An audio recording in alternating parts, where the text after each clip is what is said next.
सरदार अख्तर मेंगल कौमी असम्बली और सेनेट की रुकनियत से मुस्ताफी। मीडिया से गुफ्तगू में कहा, बलूचिस्तान के मामले पर लोगों की दिलचस्पी नहीं। बलूचिस्तान के मसले पर एक इजलास बुलाना चाहिए था जिसमें बात होती। हमारे साथ कोई भी नहीं और ना ही कोई बात सुनता है।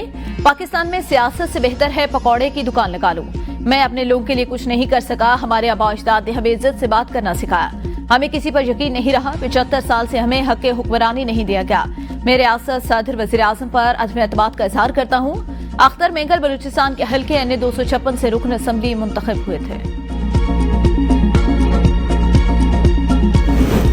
पीपल्स पार्टी के रहनुमा आखिर रफीकुल्लाह का हुकूमत से सरदार अख्तर मेंगल को मनाने और स्पीकर से इस्तीफा कबूल न करने का मुतालबा। ABN न्यूज से गुफ्तगू में कहा, सरदार अख्तर मेंगल बलूचिस्तान की एक मजबूत आवाज है। उनको पार्लियामेंट में रहना चाहिए। हुकूमत को हर सूरत में सरदार अख्तर मेंगल को मनाना चाहिए।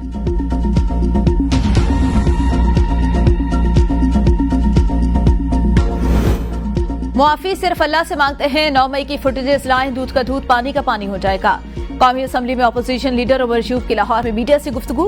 कहा, मुआफी गलत काम की मांगी जाती है। हमने कोई गलत काम नहीं किया। मईशत तबाह करने वालों से बात कैसे करें। हमारे दौर में चलती मईशत को तबाह किया गया। खमियाजा आज तक अवाम भुगत रहे हैं।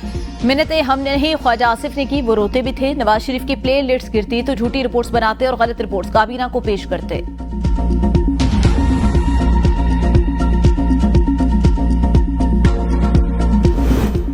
PTI में लीडर कोई नहीं, सब हादसाती तौर पर आए। मैं PTI की नुमाइंदगी कर रहा हूँ। साबिक वफाकी वजीर फवाद चौधरी के ABN न्यूज से खुसूसी गुफ्तगू। कहा, 70% कोर कमेटी को बानी PTI जानते ही नहीं। PTI की लीडरशिप में सबसे बड़ी खराबी है उनमें सियासी सलाहियत है। उमर अयूब को तो मैं बहुत अरसे से कह रहा हूँ कि आप लोगों को बहुत उम्मीद दिला देते हैं, इसलिए तनकीद भी होती है। तहरीक इंसाफ को इस वक्त हुकूमत मुखालिफ जमातों से राब्ते करने चाहिए। नवाज शरीफ ने 2 ग्रुप्स बनाए हुए हैं, एक राना सनाउल्लाह वाला, दूसरा ख्वाजा आसिफ वाला। जो जीत गया वो लीड करेगा, चाहे वो ख्वाजा आसिफ हो या राना सनाउल्लाह। फवाद चौधरी का मजीद कहना था, PTI का वर्कर इस वक्त सिर्फ बानी PTI की वापसी चाहता है। अगर 8 सितंबर को जलसा हुआ तो बानी PTI की वजह से होगा।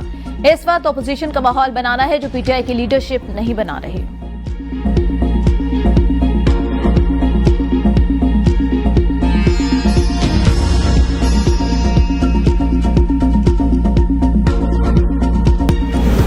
महंगाई का बोझ कम हो रहा है। दिन रात एक करके हालात बदल दिए। ये IMF का आखिरी प्रोग्राम होना चाहिए। वज़ीर आज़म शहबाज शरीफ का वफाकी काबीना के इजलास से खिताब। कहा, अगस्त में महंगाई की शरह 9.6% पर आ गई, जो बहुत बड़ी कामयाबी। ये सफर कठिन और मुश्किल जरूर, लेकिन नामुमकिन नहीं। पूरा यकीन है अपनी मंजिल तक पहुंचेंगे।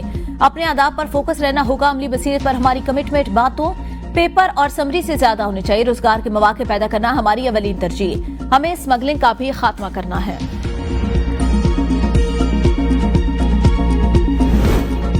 विद होल्डिंग टैक्स में इजाफे की कोई तजवीज ज़ेर गौर है। IMF को टारगेटेड सब्सिडी पर एतराज। वजीर खजाना मोहम्मद औरंगजेब की मीडिया से गुफ्तगू। कहा, BISP के जरिए मुस्तहिक तबके को सब्सिडी दी जा सकती है। रवामा सूबों से मिलकर कौमी फाइनेंशियल पैकेज तैयार किया जाएगा। बैरूनी फाइनेंसिंग का 2 अरब का गैप पूरा करने के लिए एडवांस सतह पर बातचीत जारी। कर्ज रोल ओवर के लिए बातचीत हतमी मरहले में और मुस्बत अंदाज में चल रही है। टैक्स वसूलों का हदफ डिजिटलाइजेशन और इन्फोर्समेंट से पूरा करेंगे। टैक्स के बगैर मुल्क तरक्की नहीं कर सकता। ताजरों के जायज मुतालबात मानेंगे। पंजाब की आवाम को बिजली बिलों में रिलीफ पर IMF को तकलीफ। 14 रुपए यूनिट सब्सिडी 30 सितंबर तक खत्म करने का मुतालबा। पंजाब हुकूमत का सार्फिन को सोलर पैनल देने का 700 अरब रुपए का मंसूबा भी खतरे में। IMF ने नए कर्ज प्रोग्राम के लिए 3 नई शराइत आद कर दी। 37 माह के कर्ज प्रोग्राम के दौरान कोई सूबाई हुकूमत सब्सिडी नहीं दे सकेगी। सूबाई हुकूमतें कोई ऐसी पॉलिसी मुतारिफ नहीं कराएंगी जो कर्ज प्रोग्राम के तहत किए गए वादों के खिलाफ हो।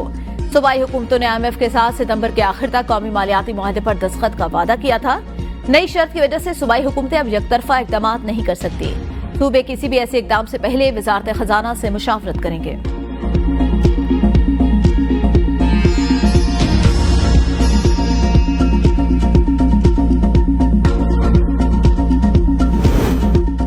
कोई माने या न माने, PTI इस मुल्क की हकीकत। PTI से बानी को कभी माइनस नहीं किया जा सकता। PTI से बात के बगैर मुल्क में इस्तेहकाम नहीं आ सकता। शाह महमूद कुरैशी की मीडिया से गुफ्तगू। कहा, आज तक माइनस के जितने फार्मूले लाए गए सब नाकाम हुए। 8 सितंबर का जलसा। PTI कहा, किसी सूरत रुकावट नहीं डालनी चाहिए। बानी चेयरमैन ने ऑक्सफोर्ड यूनिवर्सिटी का इलेक्शन लड़ने के खिलाफ बोलने वाले तंग नजरी का मुजाहिरा कर रहे हैं।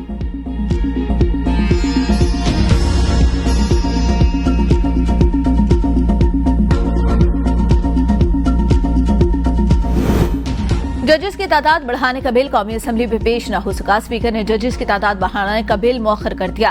वजीर कानून आजम नजीर तारड़ कहते हैं, जब हुकूमत को बिल लाएगी तो डंके की चोट पर लाएगी। हमें जुडिशियल रिफॉर्म की जरूरत है, महंगा इंसाफ है। आलिया कामरा ने कहा, अचानक ये ख्याल कैसे जाता है। बैरिस्टर गौहर अली खान बोले, भारत की आबादी 1 अरब 45 करोड़। भारत में हाई कोर्ट के 1114 जजेस है। भारत में सुप्रीम कोर्ट के कुल 33 जजेज। हम बहुत छुट्टियां कर रहे हैं।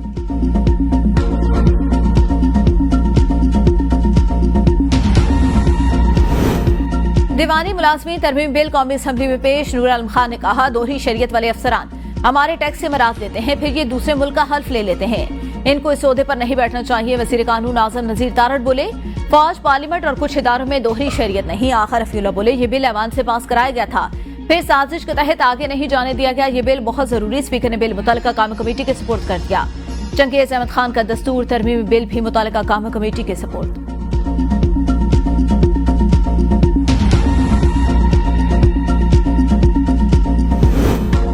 9 मई मुकदमात में मिलिट्री कोर्ट ट्रायल के लिए फौजी तहवील में ना दिया जाए।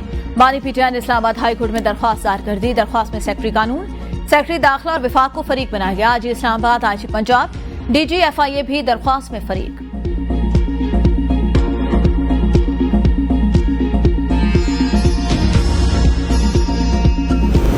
हुनरमंद नौजवान मुल्क का काबिल कदर सरमाया। आलमी जॉब मार्केट में मुसाफकत के लिए नौजवानों को जदीद टेक्नोलॉजी के मुताबिक तरबियत दी जाएगी। वज़ीर आला पंजाब मरियम नवाज का स्किल डेवलपमेंट फंड से मुतालिक इजलास से खिताब। कहा, पंजाब स्किल डेवलपमेंट फंड के जरिए नौजवानों को माली तौर पर खुद मुख्तारी की राह पर गामजन किया जाएगा। प्रोग्राम के तहत नौजवानों को स्किल डेवलपमेंट फंड के जरिए आईटी स्किल्स और ऑनलाइन जॉब्स दी जाएंगी।